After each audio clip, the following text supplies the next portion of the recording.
ठाकरे बंधूंनी भूमिका मांडलेली आहे की निवडणुका पुढे ढकला, काँग्रेस सहमत आहे का या भूमिकेशी? पुढे ढकला म्हणण्यापेक्षा रद्द करण्याची मागणी त्यांनी केलेली होती.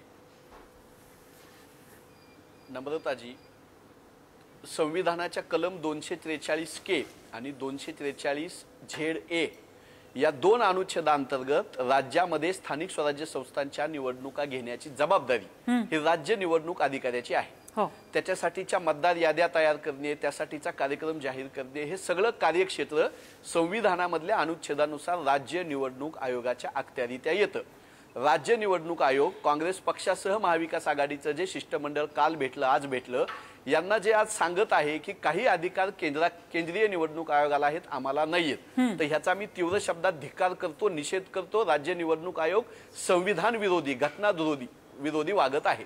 संविधानाने सांगितलं तुमची जबाबदारी आहे, हे सांगतात केंद्राची जबाबदारी आहे. त्यामुळे मी या गोष्टीचा काँग्रेस पक्षाच्या वतीने अगोदर धिक्कार करतो, निषेध करतो. राज्य निवडणूक आयोगाचीच जबाबदारी आहे याद्या तयार करणं, याद्यामध्ये दुरुस्त्या करणं, यादीवर जे आक्षेप घेतले असतील त्याला उत्तर देणं पण राज्य निवडणूक आयोगाची जबाबदारी संविधानानं निर्धारित केलेली आहे. त्यापासून राज्य निवडणूक आयोगानं पळ काढू नये, पहिलं.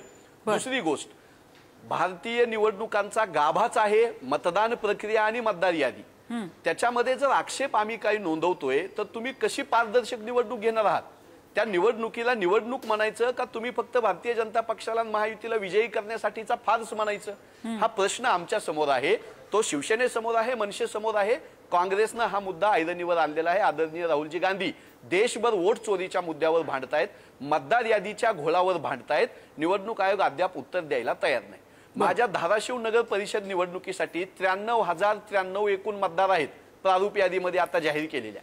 पैकी 14,000 मतदारांचे आक्षेप आम्ही नोंदवलेले आहेत. 93,000 मतदानामध्ये जर 14,000 मतदारांवर आमचे आक्षेप असतील, काही मतदारांनी नोंदवलेले, पक्षांनी नोंदवलेले असतील, आणि तरी त्या आक्षेपाचं निराकरण न करता जर निवडणूक घेणार असाल तर त्या निवडणुकीला अर्थ काय आहे? त्यामुळे मतदार याद्या नीट झाल्या पाहिजेत, आम्हाला दाखवल्या पाहिजेत.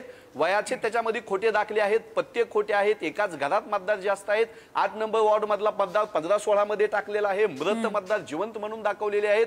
धाराशिव नगर परिषदेमध्ये 2 ग्रामपंचायती विलीन केल्या, त्या 2 ग्रामपंचायतीमधल्या एकाही मतदाराचं नाव मतदार यादीमध्ये नाही, आणि तरी तुम्ही निवडणुका घ्या म्हणताय. तर त्या 2 गावातल्या लोकांना कसं सांगायचं की ही निवडणूक आहे म्हणून?